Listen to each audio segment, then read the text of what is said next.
guys, it's Lindsay. Welcome back to The Wandering Reader, and today I'm going to be talking to you about what I'm going to be reading for the O.W.L.s Magical Readathon. And I've got my Hermione wand out as a very appropriate prop for today.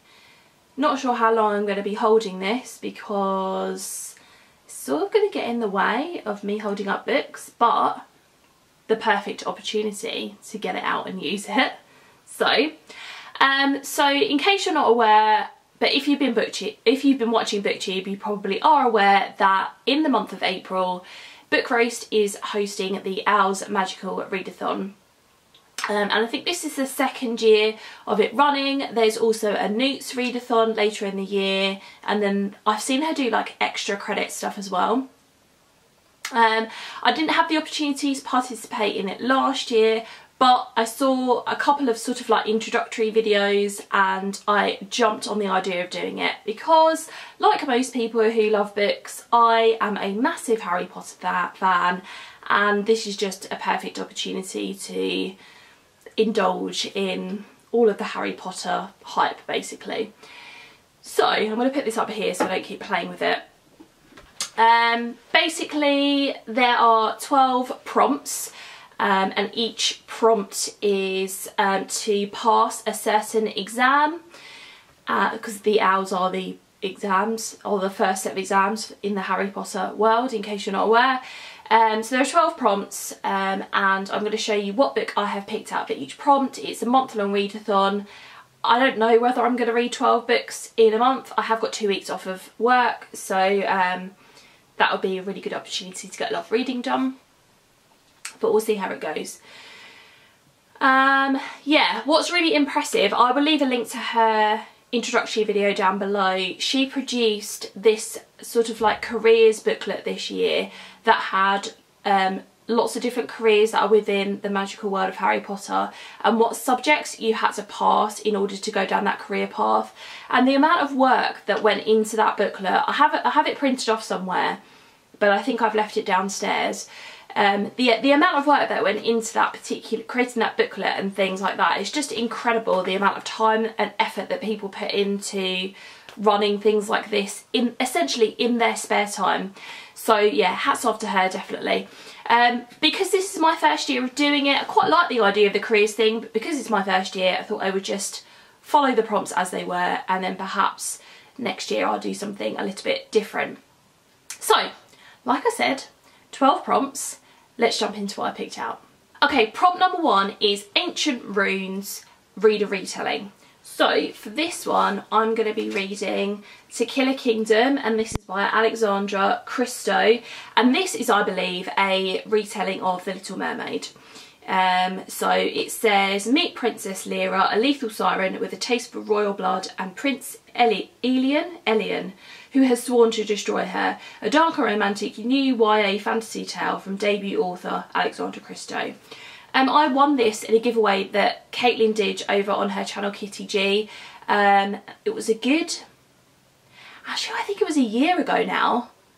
Pretty sure it was, and I haven't got around to reading it yet. So yeah, I wasn't really that inspired by the prompt of a retelling, and then I was sort of looking at a few lists on Goodreads and things like that, and this came up, so I thought it would be the perfect opportunity to finally pick it up. I feel like I was like really far away from the camera, but anyway. Prompt number 2 is Arithmancy. Is that how you pronounce it? I think so. I should know. I'm a Harry Potter fan. But anyway, this is a work written by more than one writer. And I'm going to be reading It's Not About the Burqa, and this is edited by Mariam Khan. And then each essay has been written by lots of different writers. So this is a essay collection that has been written by lots of different Muslim women. And the bit that I liked in the description says, what does it mean exactly to be a Muslim woman in the West today? According to the media, it's all about the burqa. Here's what it's really about. So I think this is going to be a really interesting, important book for me to read. I'm actually going to be doing a buddy read of this with Emma over at Emma's Bookish Lifestyle, so I'm not sure how it's going to go yet. I think there are about 12 essays in here, maybe a little bit more than that, so we'll see how that goes across the month. We're going to be starting next week, I think. But it'll be really interesting to discuss this with somebody else. I think that'll be a really good way of me consuming this. I think this is definitely not something, this is basically something that I want to be thinking about quite a lot anyway, so discussing it with somebody will be great. So next up is astronomy. Read a book with the word star in the title, and I'm going to be reading The Sun Is Also a Star by Nicola Yoon. This is Nicola Yoon's second novel. I read her first one I think a couple of years ago now. It might have been last year, but I feel like it was the year before. This is a contemporary story, I believe, about two characters who meet and fall in love in one day, which, not so sure about that particular premise, but in the background, one of the characters, is it Natasha? Yeah, her family are being deported back to Jamaica from the States, and she meets Daniel on the day that this is happening, I think. So I quite enjoyed everything. I thought it was really good. I read it in like a couple of days. It was a really quick read. So because this is a readathon, I'm hoping this is going to be the same. Really pretty cover. Sorted. Next up is Care of Magical Creatures. Read a book with a land animal on the cover, and I'm going to be reading The One and Only Ivan by Katherine Applegate. This is a book that I have out from the library. It is a children's middle grade book about a gorilla called Ivan that I think maybe is in a circus or performs in some sort of a show against his will. I'm pretty sure Krista from Books and Jams read this recently for either this year's middle grade March or the one before, and she had really good things to say about it. And I think Katherine from Rather Reading also read this recently and really enjoyed it. So yeah, again, quite a short one, good one for a readathon, and it has a gorilla and an elephant on the cover. Next up is Charms, and then it says age line, which I'm assuming is the charm, and it's to read an adult book. And for this one, I'm going to be reading The Woman in the Window by AJ Finn. Definitely adult. This is a thriller, came out last year. Bought it in hardback, haven't got around to reading it, really do want to read it. Love myself a thriller every now and again. I've heard mixed things about it, but obviously I'll find out for myself what I think.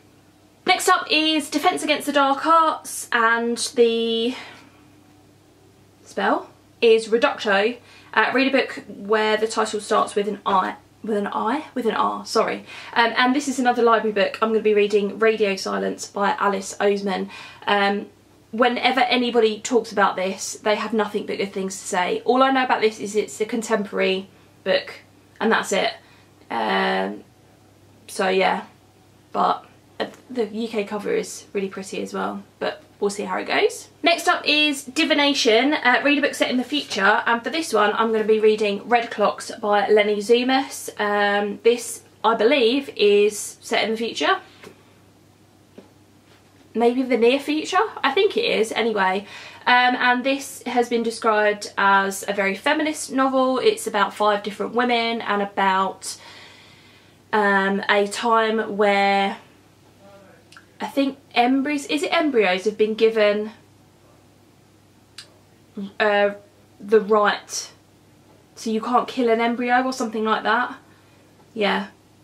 So IVF is now illegal, along with abortion and other reproductive rights. So everybody who has talked about this says amazing things about it. It's just come out in paperback. I just bought a copy of this. So I'm looking forward to seeing what all the fuss is about. Next up is Herbology. Read a book with a plant on the cover, and I'm going to be reading The Temptation of Gracie by Santa Montefiore. This is a book that I won in a giveaway, I want to say at the end of last year. Well, I don't think it was even at the end. I think it was like in the summer, and I never got around to reading it. So I don't think I've read a Santa Montefiore book before, but this is set in Italy in the 1960s and then also in the present day, so it's going to jump between timelines. I think it's going to be perfect for the fact that the weather is starting to look up in the UK at the moment. The sun has been shining all day today. It still is, and the clock's let forward today, so it's officially the start of spring and summer, and I'm so excited for it. I always just feel so much better when the sun's shining. So yeah, I picked that one out, and you've got a couple of plants on the cover, including this pretty red flower, which I don't really know what it is, but it's still really lovely. Next one is History of Magic. Read a book published at least 10 years ago. It took me quite a while to figure out what to read, because I feel like a lot of the books that I have on my shelves are books that have been published quite recently actually, and then a lot of the other ones where I know they haven't are classics, and classics are, in my opinion anyway, just not good for a readathon. So it was umming and ahhing, and again another book that I've picked up recently is Anne of Green Gables by L.M. Montgomery.